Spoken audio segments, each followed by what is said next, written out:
देश में corona virus संक्रमण के फैलने का सिलसिला जारी है। स्वास्थ्य मंत्रालय के आंकड़ों के मुताबिक पिछले 24 घंटे में 87,000 के करीब यानी 86,961 नए मामले दर्ज किए गए हैं और 1,130 लोगों की जान भी चली गई है। इसी के साथ देश में अब कुल कोरोना संक्रमितों की संख्या बढ़कर 54,87,580 हो गई है।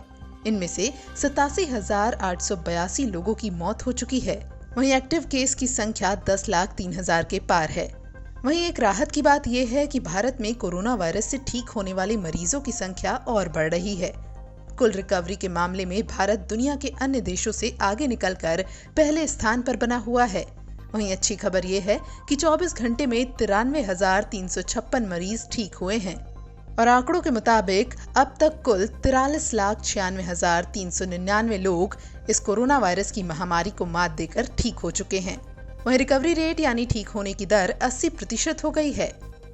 वहीं स्वास्थ्य मंत्रालय के मुताबिक जिन 5 राज्यों में सबसे ज्यादा सक्रिय कोविड-19 मामले हैं, उस लिस्ट में सबसे पहला नाम महाराष्ट्र का ही आता है, जहां 2,91,630 एक्टिव केस हैं। इसके बाद दूसरे नंबर पर कर्नाटका है, जहां 98,062 सक्रिय मामले हैं।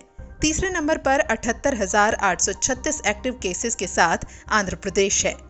तो वहीं 65,954 मामलों के साथ चौथे नंबर पर उत्तर प्रदेश है, जबकि 5वें नंबर पर तमिलनाडु है, जहां 46,703 एक्टिव केस हैं।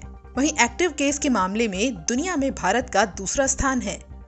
देश में कोरोना वायरस के तेजी से बढ़ते मामलों को देखते हुए राज्य सरकारें एहतियाती कदम उठा रही हैं, ताकि कोरोना वायरस पर काबू पाया जा सके। इसी के तहत छत्तीसगढ़ में कोरोना वायरस के मामले बढ़ने के साथ राजधानी रायपुर समेत 10 जिलों में सोमवार से 1 हफ्ते के लिए लॉकडाउन लगाने की घोषणा कर दी गई।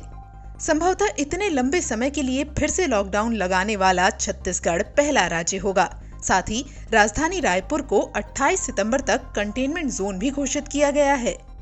बहरहाल देश में कोरोना वायरस के बढ़ते मामलों के बीच 21 सितंबर से अनलॉक 4.0 का दूसरा चरण भी शुरू हो गया है और केंद्रीय गृह मंत्रालय की ओर से जारी की गई गाइडलाइंस के मुताबिक कई रियायतें भी दी गई हैं। 21 सितंबर से सांस्कृतिक, मनोरंजन, धार्मिक, राजनीतिक और सामाजिक कार्यक्रमों में 100 से ज्यादा लोगों को मास्क लगाकर शामिल होने की इजाजत दे दी गई है। वहीं लगभग 6 महीने से बंद ताजमहल को भी दीदार के लिए खोल दिया गया है। तो दूसरी ओर देश में 10 राज्यों ने अपने अपने हिसाब से स्कूल भी खोल दिए हैं। वहीं राज्यसभा में कोरोना वायरस के मुद्दे पर हुई एक बहस में गृह मंत्रालय ने ये कहा कि मार्च में दिल्ली के निजामुद्दीन इलाके में तबलीगी जमात के आयोजन होने से कोरोना वायरस संक्रमण कई लोगों तक फैला है। ये तो रहा देश का हाल, लेकिन दुनिया भर के आंकड़ों पर नजर डालें तो साफ है कि कोरोना वायरस का कहर लगभग हर जगह जारी है। जॉन हॉपकिंस यूनिवर्सिटी के अनुसार दुनिया में अब कोरोना वायरस के मामलों की कुल संख्या बढ़कर 3 करोड़ के पार पहुंच गई है। वहीं मौतों की संख्या लगभग 9,60,000 के पार हो गई है। हालांकि राहत की बात यह है कि 3 करोड़ संक्रमितों में से 2.25 करोड़ से ज्यादा लोग ठीक भी हुए हैं। वैसे दुनिया भर में भारत ही एकमात्र ऐसा देश है जहां कोरोना वायरस महामारी सबसे तेजी से बढ़ रही है। रोजाना सबसे ज्यादा नए मामले यहीं से आ रहे हैं। हालांकि कोरोना वायरस से सबसे ज्यादा प्रभावित देशों की लिस्ट में अमेरिका पहले पायदान पर है। यहाँ अब तक 70 लाख से ज्यादा लोग संक्रमण के शिकार हो चुके हैं। वहीं ब्राजील तीसरे नंबर पर है।